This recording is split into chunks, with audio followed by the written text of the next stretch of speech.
and our future will be bigger, better, brighter, bolder, and more glorious than ever before. President Donald Trump addressing America last night in the longest recorded State of the Union address in American history. Why many of our local representatives in Washington decided to sit this one out.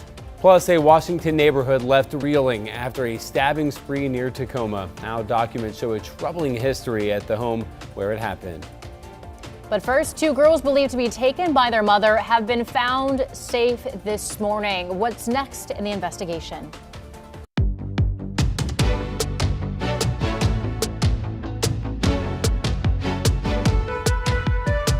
Good morning, and thank you for joining us live at 7 o'clock. I'm China Green. And I'm Matthew Herchick. Happy Wednesday. Before we bring you the latest update on that story, Rob Hill and Chris McGinnis standing by with a look at the weather and traffic. And we are dealing with a very foggy start to the morning, to say the least, Rob. Yeah, we are. The sun is now up, so that's going to gradually start to improve just the daylight, the visibility, right? Dense fog at night, for me personally, is really tough to see through. We have the impact alert up for the fog through 8 o'clock this morning. Low visibility, maybe some surprise icy spots lurking, because we do have at least scattered locations down to freezing this morning, so extra distance and time needed. Here's what the visibility map shows, and it's reduced visibility to some degree, pretty widespread. 1/10 of a mile up at PDX. Zero visibility is the report out at the airport in Hillsborough, 1/4 of a mile in Scappoose and Troutdale. And you can see the fog, also 1/4 of a mile visibility down into Salem. Here's our Rose City camera. So this is foggy all the way down to I-5. You can't really see across Willamette to the downtown area. 34 is the number. Now, if you get up in elevation a little bit, there is no fog for the most part. This has been a shallow fog layer, and the Oregon Zoo at 600 feet illustrates that. Anyway, the morning fog will be going away, 44 degrees at noon. Sunshine this afternoon, and we'll get up close to 50 for a high. Here's Chris. Ron, thanks for that. Let's take you to Clark County, I-5 near the Interstate Bridge right there. And yeah, it's quite foggy at SR 14. That and the drive, of course, now getting busier. So we're up to 16 minutes to get you in from Main Street, south of I-405. Elsewhere, drive time is starting to build a little bit on the Sunset and the Banfield. Right now, it's a 20-minute drive on Highway 26, getting in from Hillsborough to I-405. And last but not least, that is the Morrison Bridge. Traffic looking just fine there, but I want to let you know about this. Today and tomorrow, Multnomah County doing annual inspection, and so you can expect multiple bridge lifts of the Morrison Bridge today and tomorrow. Those bridge lift durations 15 to 20 minutes, so that'll create some delays there. Of course, the Morrison Bridge is also a way to and from I-5, so that could create some backups on I-5 during those bridge lifts. Be on the lookout for that. Guys, back to you. Thank you, Chris. New this morning, the Multnomah County Sheriff's Office says two young sisters reported missing have now been found safe. We told you last night at 11 that the Sheriff's Office issued an Amber Alert. And earlier this morning, the children were found safe in Gresham. Investigators found them unharmed around 2:30 a.m. on Northeast Sacramento Street, along with their mother, 37-year-old Anne-Marie Quarles. Now, the Multnomah County Sheriff's Office says the girls were initially reported missing after they were not returned to their father following a scheduled visit earlier this month. Deputies started looking for the children, concerned for their safety after determining the situation involved a violation of a custody order. After requesting an Amber Alert, the Sheriff's Office says they were informed the circumstances did not meet the criteria for one, according to the Oregon State Police, which manages the state's Amber Alert system. Investigators say the case will now be forwarded to the district attorney's office as they complete their investigation. In Clackamas County, a murder trial is underway for a man accused of killing his wife near their Welch's home in 2024. Earlier this month, Michael Fournier was expected to take a plea deal, but chose to go to trial instead. Sunrise reporter Corey Johnson joins us live now with how the opening statements went. Corey. Yeah, good morning, Matthew. China. In opening statements, the state showed evidence of Fournier driving through Sandy on the day his estranged wife, Susan Phoenix Lane Fournier, went missing. Now, prosecutors also say Fournier's 12-year marriage was ending and that he was served divorce papers just 2 days before Susan went missing. The defense, who only spoke briefly, wanted the jurors to know there will be a lot of evidence to go through to prove Fournier's innocence. Asking you to keep an open mind. When you hear this evidence, it's important that you continue to pay attention no matter how long this case goes on, no matter how hard the evidence may be to succeed, and really hold the state to their burden. Now, Susan had 2 dogs that Fournier is expected of killing. Now, he also faces animal abuse charges in Multnomah County, although those charges are not part of this specific trial. This trial is expected to pick back up at 9 a.m. today, and it is expected to also last at least 2 weeks. Matthew, China. Reporting live this morning, Corey Johnson, thank you very much. Last night, President Donald Trump gave the longest State of the Union address in American history, clocking in at 1 hour and 47 minutes. President Trump declared the nation has entered a golden age of America. NBC's Tracy Wilkins has a recap. As President Trump addressed members of Congress for the second year of his second term. Our nation is back, bigger, better, richer, and stronger than ever before. Divisions between the two parties were evident, especially on issues like the state of the economy. They caused and created the increased prices that all of our citizens had to endure. You caused that problem. You caused that problem. The president boasted a stronger economy, one of the many issues more than half of Americans believe he's failing on, according to recent polling.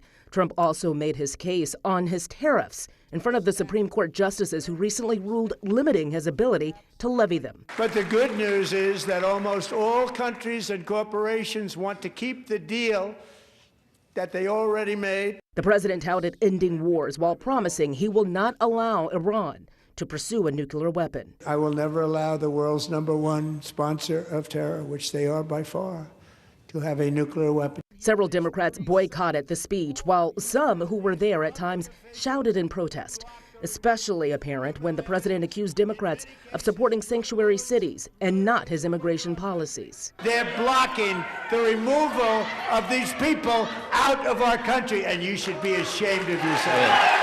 It was a point Virginia Governor Abigail Spanberger addressed in the Democratic response. Our president has sent poorly trained federal agents into our cities, where they have arrested and detained American citizens and people who aspire to be Americans, and they have done it without a warrant. Spanberger also countered questioning if Americans are the ones who are benefiting most from the president's policies. The scale of the corruption is unprecedented. In Washington, Tracy Wilkins, NBC News.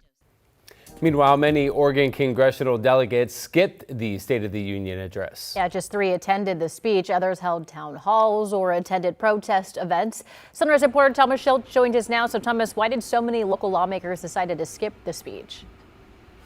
Yeah, well, look, guys, some, like Representative Suzanne Bonamici, said she decided to skip because she didn't want to hear the president lie, demonize immigrants, or threaten democracy. Instead, she held a telephone town hall. Senators Ron Wyden and Jeff Merkley also skipped the State of the Union and took calls from constituents. When you're done with the exaggerations, when you've heard all the untruths, you're still not getting anything that resembles our state. The senators answered questions about tariffs, the Epstein files, immigration, and more. Some concerned citizens did make the trip to Washington, D.C. to attend a rebuttal to President Trump's speech called The State of the Swamp. They showed up in frog suits, which have become really popular outside the ICE facility in South Portland as a form of protest. Representative Maxine Dexter was in attendance for that. Here's what she had to say. Joy is resistance. Creativity is resistance. Community is resistance. Now, one Oregon Congress member who did attend was Janelle Bynum, though she said of Trump's speech, quote, it was more of the same divisive BS. I can't say I'm surprised. Matthew, China. Our Thomas Schultz reporting live. Thank you, Thomas. The Yamhill County Sheriff's Office is welcoming 2 new officers to its ranks. This is K9 Delta. She'll be joining Deputy Jeremiah Baker, who spent the past 6 weeks training for things like searching for people or evidence, apprehending a suspect, navigating obstacles, and more. Also joining the Sheriff's Office is Delta's sister, K9 Koa. She's paired with Deputy Chris Bannister. The 2 new pups, along with K9 Valkyrie, make the Yamhill Sheriff's Office the only agency in the state to have all female canines. It is 7:09. Headed over to Rod for a check of the forecast. You ever apply to a company and you don't get the job, and then you realize they hired a bunch of dogs? I don't know. Just a thought that popped into my mind. Here's our dense fog advisory. Icy spots out there. potentially, because you do have some freezing spots. So we have the advisory up until 8 o'clock this morning. Sun is now up, so that's going to help start to lift temperatures a little bit, and I think help give us some added visibility. But for the time being, extra distance and time this morning. All right, Salem Sky Camera. Here's an example why we have the impact alert up for fog. This should be looking at the state capitol. I mean, it is. You just can't see it. 37 is the number at McNary Field. And now for the first time this morning, this camera is showing pretty good fog. This is on the west side, and that's Providence Park. 33 degrees is the temperature there. Now the fog is shallow, meaning vertically when you start gaining elevation, you quickly run out of it. And you can see that here from the Chehalem tasting room camera. Yeah, it looks like frost on the grass, and there's that number 31 degrees. So again, combination of potential slick spots with the fog out there. 32 in Hillsboro, Beaverton a little bit warmer at 35. Happy Valley's at 36 degrees this morning. Aurora 34, there's Estacada at 31. Once we lose the fog, this is a nice day. Sunshine coming. We'll be up to about 50. Coast Valley, also in Central Oregon. High temperatures in the 40s out across the east. But again, just like that, our forecast is all dry. We've removed the spotty shower threat out of today's forecast. There might be something pop over the mountains this afternoon.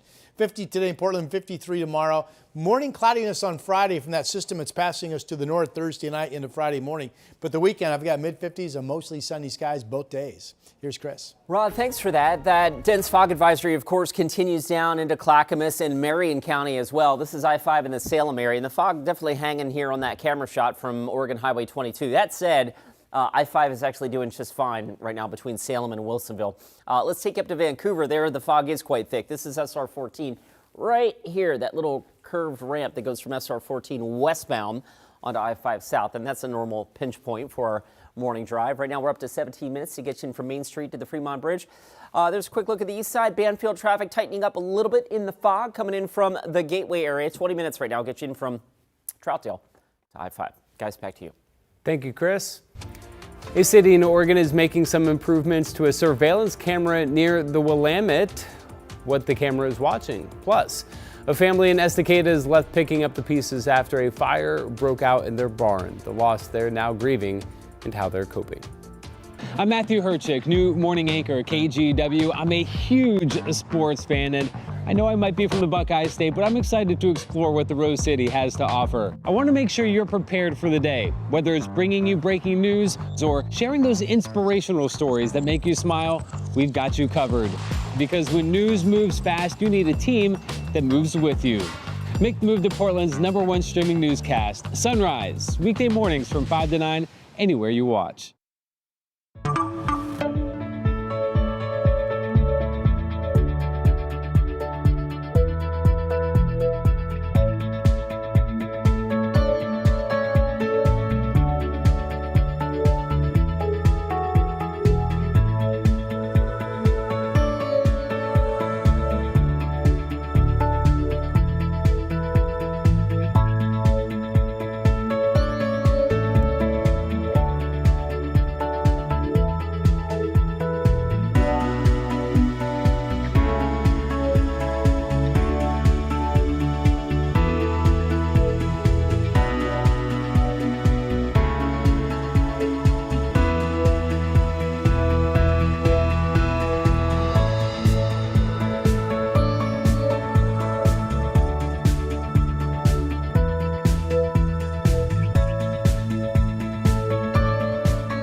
We have now issued a weather impact alert. We could expect conditions in some parts of our area to change drastically pretty soon, right? And very quickly, yeah.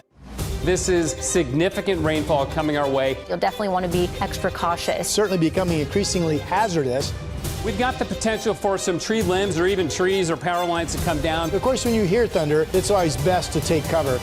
On Weather Impact Alert Days, stream extended coverage on KGW+.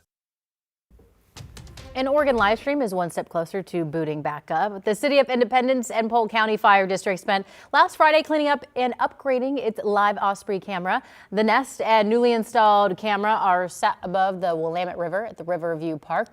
The city has been streaming the cam for more than 5 years as part of the Independence Landing Project. After the last baby osprey hatched in June, the city made a dedicated page for the bird. It has everything you need to know about them, along with the live streams and when it becomes operational again, which the city said should be soon in either March or April. And speaking of live streamed nests, some exciting news for the pair of bald eagles at Big Bear. After a tragedy last month, Jackie and Shadow are expecting another chick. This is Jackie's third egg of the season after her first two were lost when ravens raided the nest. The Friends of Big Bear Valley say that she could lay another egg by the end of the week. What am I going to say about that? About that eagle? America. Every time. Every time. They are something to see. Beautiful. And Matthew, you will see. Have you seen one yet since you've been out here? I haven't, but I had a dream the other night that one landed on my shoulder and I was freaking out. That I don't know. It was a weird dream. Sorry, you don't like No. Birds. No. There's those, and then there's the, I'm going to say this wrong, peregrine falcon? I absolutely butchered The falcon? that. No, I said it right. Okay. Yeah. Okay. Moving on. But you will enjoy it when you see your first bald eagle from a distance out here. They are something to see. All right. We have our moisture flow that was with us Saturday, Sunday, Monday, yesterday. That has slipped to the south, the leading edge of the cloudiness blanketing Lane County down around Eugene this morning. And not expected to come back to the north, not today anyway. So once we lose the fog that we're dealing with, we're going to see a good bit of sunshine. Here is that front, by the way, that I've been talking about. This comes in Thursday and then Thursday night into Friday morning, but it mainly hovers and stays near the Canadian border. I think it will bring some rain to Seattle, and models show that we simply get some cloudiness Thursday overnight into Friday morning from it. So that's it. It's a split weather flow, and you can plainly see that. Weather flow number one, weather flow number two, and typically when you are in the middle, which we are, you don't have much going on. And after we lose the fog, we will have nice sunshine developing today. Here's a visibility map out the door. We do have a KGW weather impact alert for the restricted visibility and still some potential icy spots out there as we approach 7:30 this morning. Visibility is reported as nothing in Scappoose and Hillsborough, so very dense there, and only a tenth of a mile at PDX up along the Columbia River, and everything that's chalked in white shows reduced visibility. Reduced visibility. There's a quarter of a mile visibility down in Salem. By definition, that's when we start to call it dense fog. Here's the Reserve Vineyards and Golf Club in Aloha. One point I'm making this morning is that if you're watching us and you live up in elevation a little bit, you probably don't have any fog. This is the flats of the Reserve Vineyards and Golf Club in Aloha, but if you look up top, right there you can see the top of the fog. So it is just low-level, shallow stuff that should make it easier to get it out of here. It is 32, maybe some frosty spots out in slick spots because of that out in Washington County this morning. Here's our seaside camera looking at the surf come in, and looks like a beautiful sunny morning greeting you folks. 34 degrees is the temperature. Above the fog, absolutely clear up at Timberline. Gorgeous day up there with the fresh snow. 20 degrees is the temperature. A nice crisp morning up there. Above freezing out in the gorge, there's the Dalles at 41, and it's above freezing out in Baker City and Burns this morning as well. So we have the dense fog. Should be out of here by noon. A nice sunny afternoon with a chance of getting up to about 50 or 52. This shows 51 degrees in Battleground. Northwest winds today 5 to 15. So if Portland makes it to 50 today, which I'm projecting, we would snap what has been 11 days in a row of not getting up to 50 degrees. We've only done that once this entire summer. That was back in January when we had a run of 12 days. There's the dry weather for the weekend. How about 54 Saturday, 56 on Sunday? How about it? All right, here's Chris. The old Mel Allen. How about that? All right. Hey, let's get you. I want to get you an update on this. This in the lower right-hand part of your screen. That's the Hawthorne Bridge. You may have heard last night that was closed for a little while because of a mechanical issue. I just wanted to show you it is open again, but I bring that up because the Morrison Bridge today will be undergoing annual bridge inspections. So today and tomorrow, expect multiple bridge lifts of the Morrison Bridge lasting upwards of 20 minutes. Per lift, so that could create some delays. Back to the here and now. Boy, the fog really thick on this camera. This is I-205 over near SR14. That said, the drive not terribly impacted on the 205 commute, but we're getting busier out of Clark County. Switching gears over to the west side, there's Highway 26 near Murray Boulevard.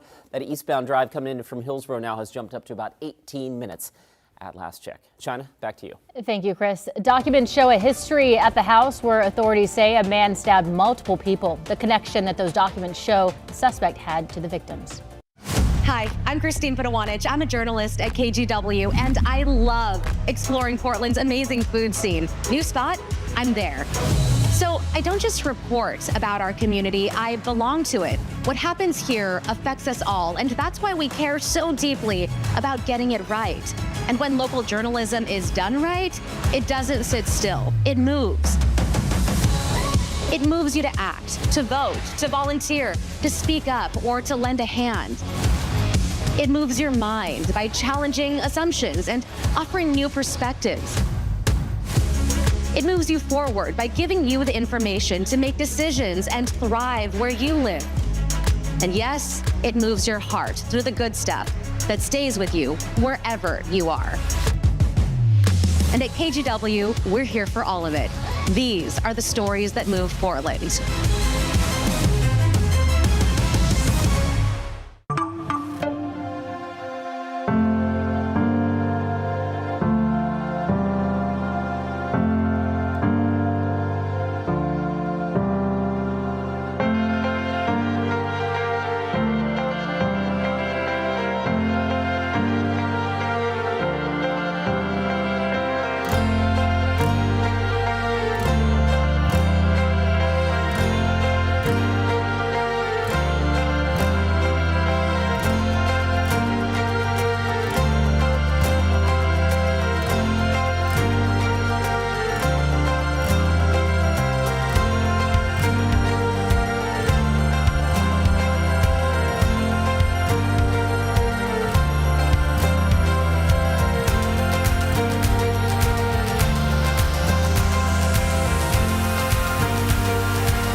Developing this morning, authorities in Gig Harbor, Washington, northwest of Tacoma, say a man stabbed 4 people to death before a deputy killed him yesterday.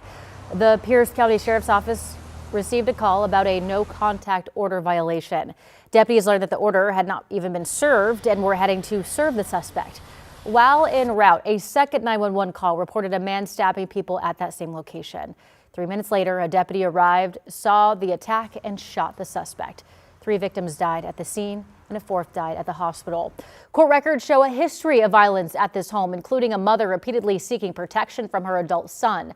One order last April quoted the son saying her grave has already been dug. That temporary order lasted about 2 weeks. And because there is a protection order involved here, there is a significant chance this was a domestic violence case. If you or someone you know is experiencing domestic violence and needs help or support, the National Domestic Violence Hotline is available 24 hours a day. You can call the number there on your screen, 1-800-799-7233. All calls are confidential. A family's barn destroyed and 4 horses lost after a fire broke out in Estacada Monday morning. And Catherine Cook shows us how the family is coping. Smoke still rising from what used to be Laura Martin's Estacada horse barn a day after fire ripped through it. My heart sank instantly. It was Monday morning. Laura's 5 horses and donkey were inside as the flames spread. My son tried to go in there. He opened all the stalls. He tried so hard to get them to go out, and they just wouldn't. He risked his life. In the end, only 2 made it out. Benny the donkey and Apana, Laura's 40-year-old mare. 4 other horses died. Words can't describe it.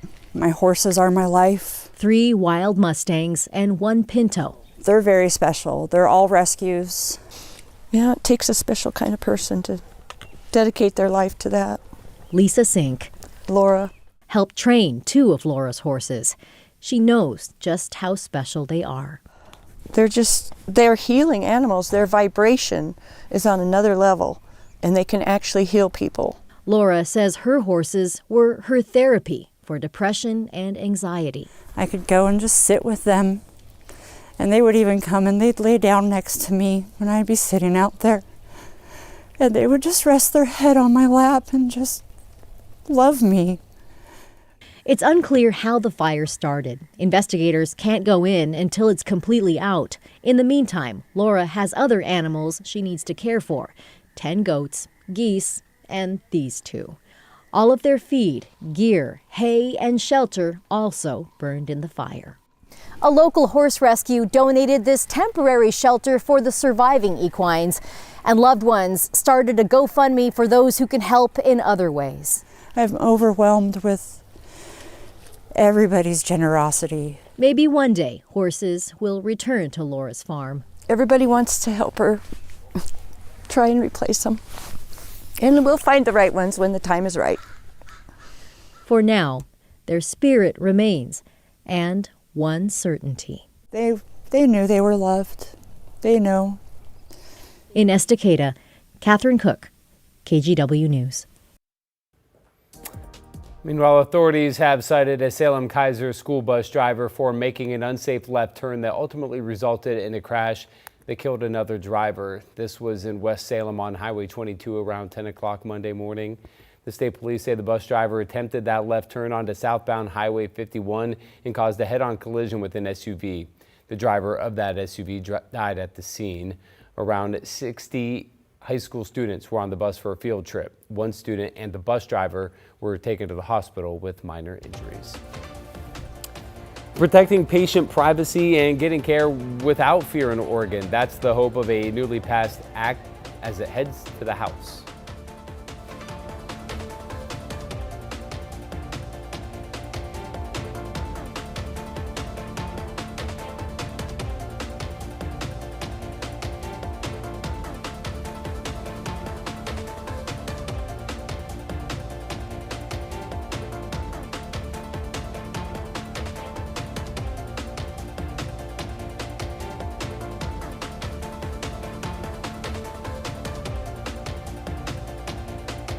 KGW Plus TV app, streaming 24/7. Local news from the team you trust. Track how the weather will impact your day. Breaking news live from the scene. All the local news you need. KGW Plus. Download on your TV and watch for free. On Weather Impact Alert Days, stay informed, prepared, and connected with KGW and KGW Plus. Coverage that alerts you to what's coming and how it will impact you. Watch extended weather coverage on KGW Plus.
I'm Trina Green, a morning anchor at KGW and new dog mom to this sweet guy. Meet Barry. I love getting your mornings off to a great start, whether it's sharing stories of resilience and triumph in our community, Or following breaking news from Beaverton to Gresham and everywhere in between. We've got you covered, because when news moves fast, you need a team that moves with you. Make the move to KGW Sunrise, weekday mornings from 5 to 9, anywhere you watch.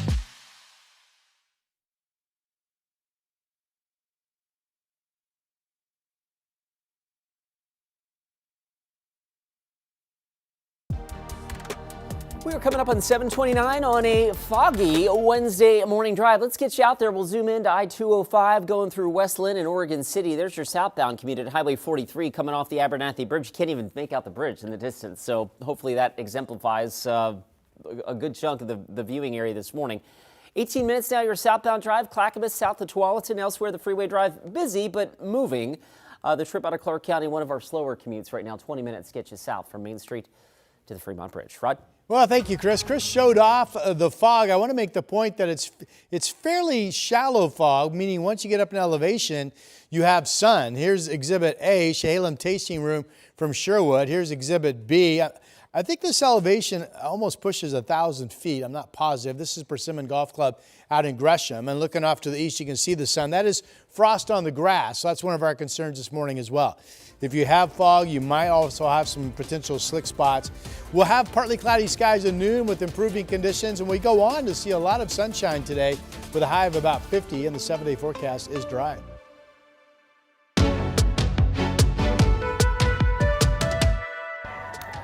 Well, the Rock and Roll Hall of Fame has announced its nominees for 2026, and as always, some fans are ecstatic while others disappointed.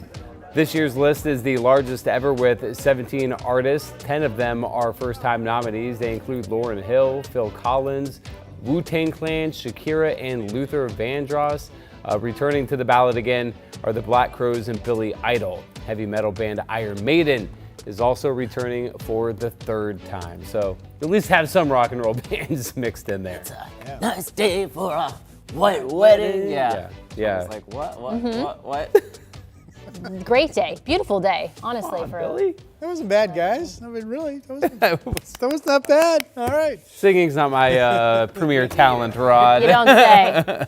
Well, we have the KGW weather impact alert up through at least 8 o'clock this morning for the dense fog pockets, which are primarily at low elevation this morning. And we have some frosty spots, and that could produce some icy spots awaiting you. So use caution at least through 8 o'clock this morning. I think after 8, temperatures will start to slowly bump up, and the shallow fog should start to wash out in the coming hours as well. So you can see we have daylight, but you still, even in daylight, cannot see the state capitol if you're driving in front of the mall area there, 37 degrees. Here's the look. Still cannot see downtown Portland, even with daylight now taking hold from I-5. It's 34 degrees out at PDX. So the impact alert for the low visibility this morning, 44 degrees at noon. Sunshine is coming. I have us up to about 50 and 47 at 5 p.m. Here's Chris. Man, can't see the river beneath the Hawthorne Bridge right there, but I can show you the bridge, and that's good because traffic is flowing again. There was a while last night where the bridge was closed because of a mechanical issue. Traffic, though, is moving. Speaking of bridges, the Morrison Bridge will be undergoing several bridge lifts both today and tomorrow as the county does its annual inspection. So expect some delays there. Bridge lifts duration 15 to 20 minutes at a time. All right, back to our freeway drive. We've got plenty of foggy pockets out there. We'll take you to one of them. This is between Oregon City and West Lynn. I mean, you can't even see the Abernathy Bridge off in the distance. So obviously the fog is quite thick there. That said, the drive not terrible, but it's building. 18 minutes gets you south from Clackamas to Tualatin. The I-5 drive from Clark County leads the way in the slow department right now. 21 minutes gets you in from Main Street to the Fremont Bridge. Guys, back to you. Chris, thank you. Turning now to developments out of the Oregon legislative session, where the Oregon Senate passed a bill aimed at limiting how federal immigration officers operate inside hospitals. So supporters say it's designed to protect patient privacy and ensure that people can seek care without fear. Sunrise reporter Corey Johnson joins us live with more details on the bill. Good morning, Corey. Yeah, good morning, Matthew. China supporters say the legislation comes after recent ICE interactions across the state, specifically arrests connected to people seeking health care at hospitals. And this includes a family recently who was detained here at Adventist Health while they were trying to get medical care for their 7-year-old daughter. Now, Senate Bill 1570, known as the Health Care Without Fear Act, requires hospitals to create clear policies for interactions with law enforcement and designate a staff member to handle those situations. The bill would also require federal immigration officers to follow the same standards as local law enforcement when they enter into state hospitals. The bill also classifies immigration status and place of birth as protected health care information and requires hospitals to mark public and private areas off unless officers have a specific search warrant. Now, last month we spoke with sponsors of the bill as well as local nurses. They do not wear proper identification. They present in clinical areas where they should not be. Many of us have felt powerless in these moments, unable to adequately advocate for patient privacy. Now, following the Senate vote, that bill now heads to the Oregon House Committee on Health Care, where lawmakers will essentially decide if it will move forward. Back to you. Corey Johnson reporting live this morning. Corey, thank you. It's been a really big blow for us and for the community that we serve. A Hillsborough children's clinic is frustrated that an employee accused of embezzling $500,000 could have their case dismissed. Earlier this month, the Oregon Supreme Court ruled that defendants' case must be dismissed if they go without a lawyer for 90 days. Oregon has faced a public defender shortage for years, and now nearly 1,500 cases are slated to be dismissed because that deadline isn't being met. In this case, a former clinic accountant faced more than a dozen felony charges for embezzling funds the clinic says were meant for children. So essentially, this was an undefensible case that no attorney has picked up. And because no attorney has picked it up, us victims are left out without any justice. And it's not just about, sticking it to her, this person who did this terrible thing to us and to our community, but it's about keeping everybody safe. A dismissal doesn't end the case. Prosecutors say that they plan to refile charges, but that takes time, leaving the children's clinic and other victims in limbo. Meantime, a bill to change how education is funded in Oregon appears to be dead after heavy pushback from parents. The bill was proposed as Oregon schools continue to say they're underfunded and students are falling way behind national averages. Sunrise reporter Thomas Schultz joins us live outside Lincoln High School. So Thomas, why were parents against this bill? Yeah, well, look, guys, they say that this bill just lacks the nuance in the education system and would harm vulnerable students. It would also be a huge change for Oregon schools. For more than a quarter century, they've used something called the quality education model to determine just how much money a school should receive, though often schools say they're not getting enough from the legislature. Sometimes funding is off by billions of dollars. This bill, sponsored by State Senator Janine Solomon, would have changed the whole approach by doing three things. First, put neutral experts in charge of calculating the cost of education.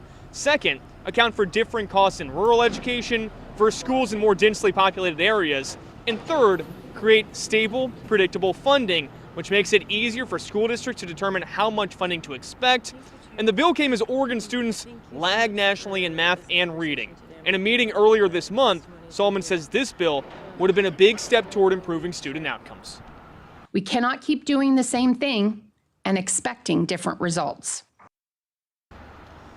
But yeah, there's a whole lot of people against this idea. Here's what one parent told us before the bill died. It focuses just on the average student, but we know that we have many students with disabilities, students that are English learners and new to the country. Students of color often do a lot worse than the average student, and this bill doesn't acknowledge that. Now, the last work session for this bill was held on February 12th. A representative with Senator Solomon's office tells us that the bill will not move forward. So for now, that education funding model, which has been in place for a quarter century, will remain intact. Matthew, China. I'm Thomas Schultz reporting live. Thank you, Thomas. Meantime, a bill moving through the legislature would require public schools and universities notify students, families, and staff and federal immigration agents are on or near campus. The bill's chief sponsor says the goal is to reduce fear and confusion and to have at least one school official trained to identify and verify judicial warrants. And so just that fear is causing students to miss school. And so we want to assure students and families that their schools are looking out for them. And when there is something that is happening on the school grounds, that they will get that information.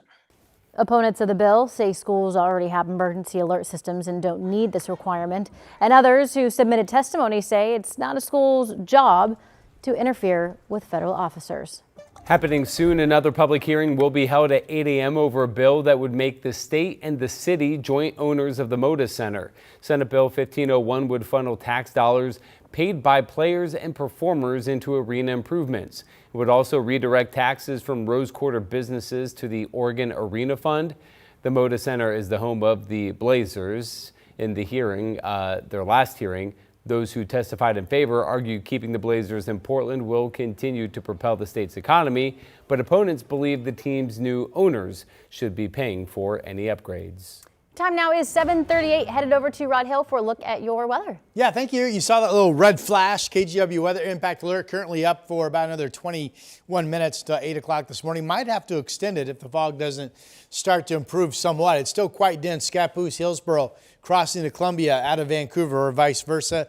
And then all the way down into Salem, the fog is pretty widespread, as you can see on our visibility map this morning. And there are some freezing spots which can lead to slick spots, so FYI on that. Here's the way the fog looks from the Reserve Vineyards and Golf Club camera out in Aloha, and this is one of our frosty spots, 32 degrees. Here's still the Rose City. This is I-5 at the bottom. You cannot see across the river at all. 34 is the number up at PDX. Here are the other temps. 37 in downtown Portland, 36 Happy Valley, 37 Salem. It's 40 down in Albany this morning. Our pets of the day on this Wednesday, Buddy and Bella. Really fun shot of the two Goldens there. Pet of the day at kgw.com. Send us your pets photos to that email address and we will feature your pets on our show. Buddy and Bella this morning. Well, once we lose the fog, we have a day with a good bit of sunshine expected and all dry, minus perhaps some spotty showers developing or popping over the mountains, and that's it. About 50 degrees, Newport, Salem, Portland, Madras, and Bend. Temperatures in the mid to upper 40s out east today. And just like that, the 7-day is all dry. In fact, this weekend, 54 Saturday and 54 degrees on Sunday. Wow. All right, here's Chris McGinnis. Yeah, after 4 straight rainy days, I think 7 days of sun feels about right. We need the sun. It is really foggy out there this morning. Look at that. That's I-5 near the Interstate Bridge at SR 14. The drive out of Clark County now has jumped up a little more. We're looking at 23 minutes now to get you in from Main Street to the Fremont Bridge. Fog and the dense fog advisory extends down to Marion County. This is I-5 in Salem near Highway 22. We'll bring you up towards Woodburn. Again, the fog looks somewhat thick there. Maybe not as much as it is in the metro area, but wow, check that out. That's up in Wilsonville as well. You can barely make out I-5 north now right there on the left-hand side of your screen. Also running pretty slow this morning, obviously, the trip through Hillsborough and Beaverton over there. This is out near Bethany Boulevard. Right now, that inbound Sunset drive time is holding right around 26 minutes from Hillsborough to downtown. China? Thank you, Chris.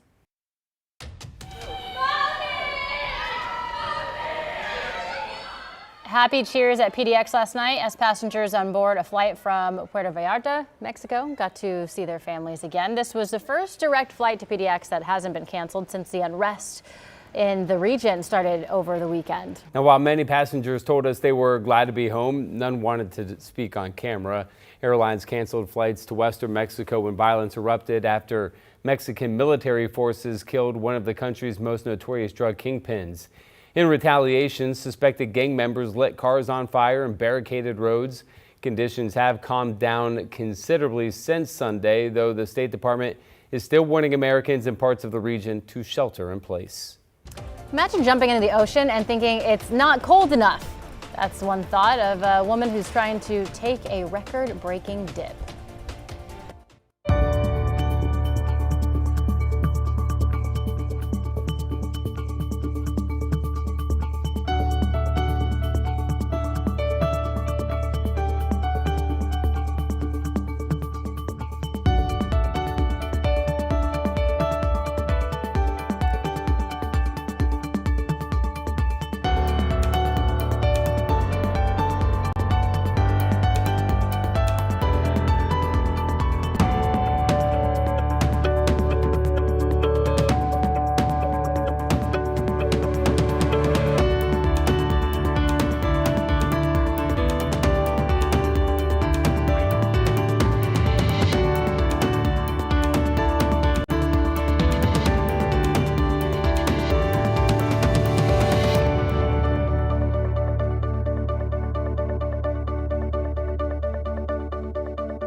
The KGW Plus TV app, streaming 24/7.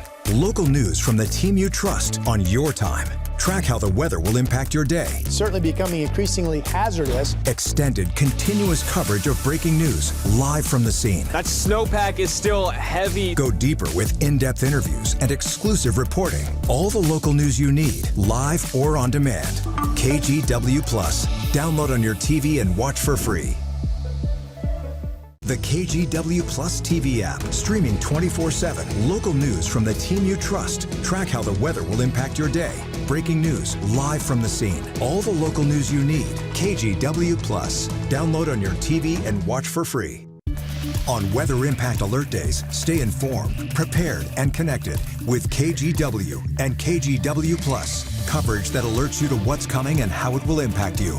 Watch extended weather coverage on KGW Plus. Well, it's one of the most extreme sports on the planet, and it's becoming more popular in the U.S. We're talking about swimming miles through water barely above freezing. And as one Washington woman pushes to break records, Mother Nature has other plans. Meteorologist Leah Pizzetti with our sister station in Seattle explains. Sun's out, fun's out. While basking on this mild winter day. The sun slows stuff down because it's night. It's amazing. Yeah, this I know. Is really good. And gawking at this guy. See, that just looks super cold. I mean, it's like really windy out there. This group prepares to plunge. Ice swimming is a self-induced hypothermic sport. A sport that requires swimming long distances in water colder than 41 degrees. Melissa Kegler briefly held the U.S. record for distance in 2022. And she's now training to claim that record again. I get hypothermia every time I do it, but it's intentional, and you kind of train yourself to understand how your body reacts to hypothermia. So it's in a really controlled manner. I would say hearing myself say that kind of makes me sound crazy. To get her body used to it, she seeks out bodies of cold water, which is never an issue in the winter. I call it chasing the cold around Washington. I'll go and intentionally train at certain spots around Washington to prepare for ice swimming. Here at Alki, the scenery is what draws them to train. Oh, Seal! Hi, buddy. Hey, buddy! Hi, guy! Oh my gosh, he's gonna come over. Even though it's about 7 degrees warmer than the 41-degree criteria. Melissa, it's really warm today. Is it? This helps build that endurance for the coldest water. It's been a long time since we've been down here yonder at really low tide like this. Something that for the first time in her more than decade-long ice swimming career, Melissa can't find here. I think that's the frustrating part, is I've been subjecting myself to hypothermia for 1.5 years. Woo! For Mother Nature to take my starting line away. Too warm, doesn't work. And the data supports that. This winter's been warmer than most winters that we've been able to record so far. Dakota Mascarenas is a University of Washington PhD candidate studying estuaries like Puget Sound. She says records show long-term Puget Sound temperatures increase by about 3 degrees every 100 years. But this winter's anomaly is almost that drastic. It's 2 degrees warmer this year than the mean of the last 20 years. That's significant.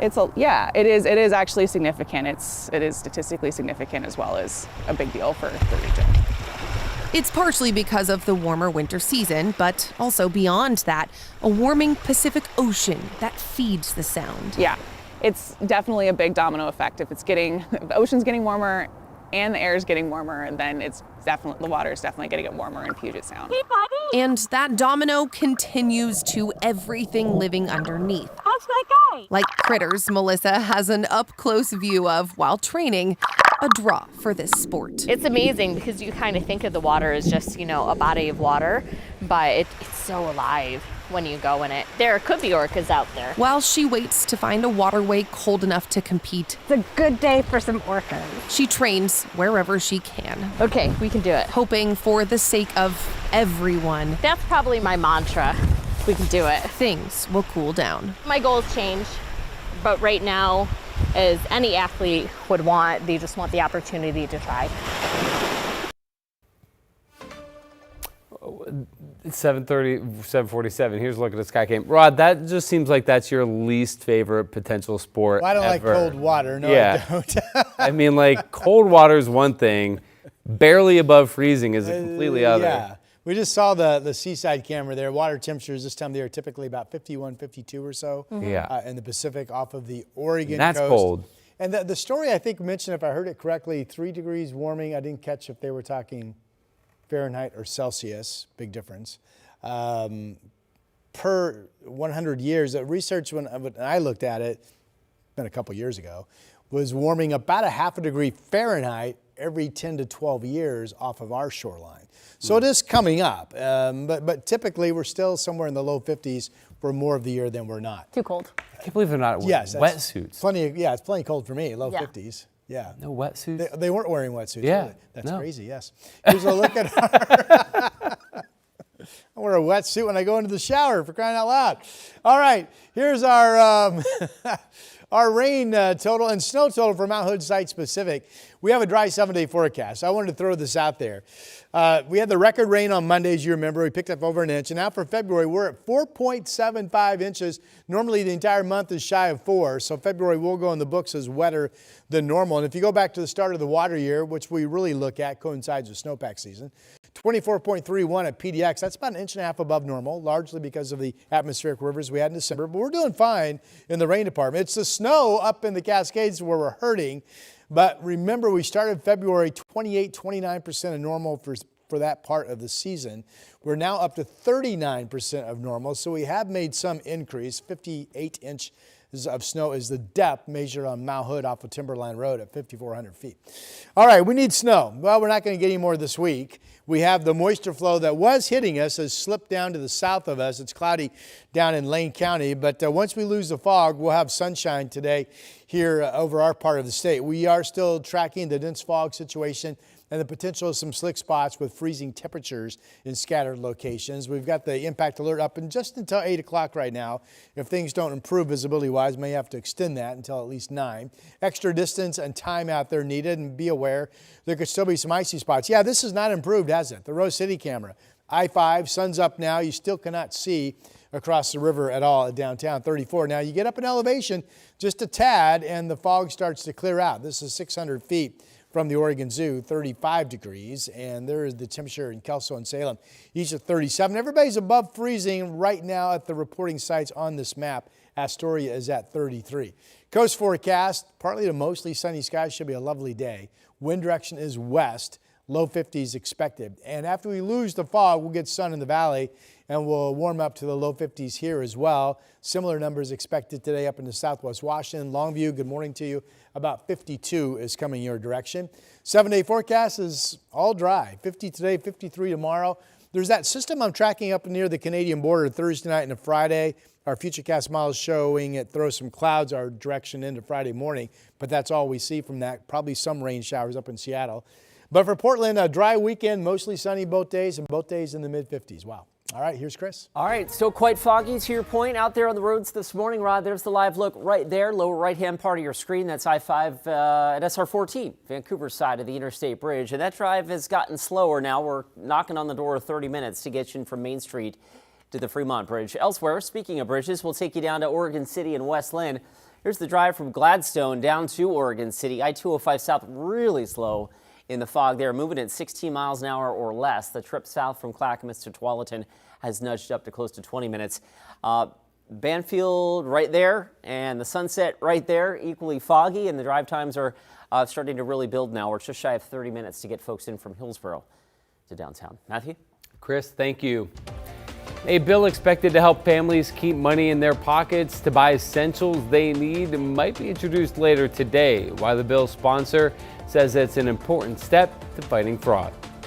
I'm David Mulco, the evening anchor at KGW. Though when I'm not working, I like to spend as much time as possible out here in nature. So I don't just report about our community, I belong to it. You see, what happens here affects us all, and that's why we care so deeply about getting it right. And when local journalism is done right, it doesn't sit still, it moves. It moves you to act, to vote, to volunteer, to talk about it, to speak up, or to lend a hand. It moves your mind by challenging assumptions and offering new perspectives. It moves you forward by giving you the information to make decisions and thrive where you live. And yes, it moves your heart through the kind of human storytelling that stays with you wherever you are. And at KGW, we're here for all of it. These are the stories that move Portland.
Today, Senator Ron Wyden is expected to formally introduce a bill that would require states to upgrade SNAP cards with modern chip technology. Our investigative team has been covering this story for years, with Oregon families going to the grocery store only to find out their SNAP benefits have been wiped by scammers.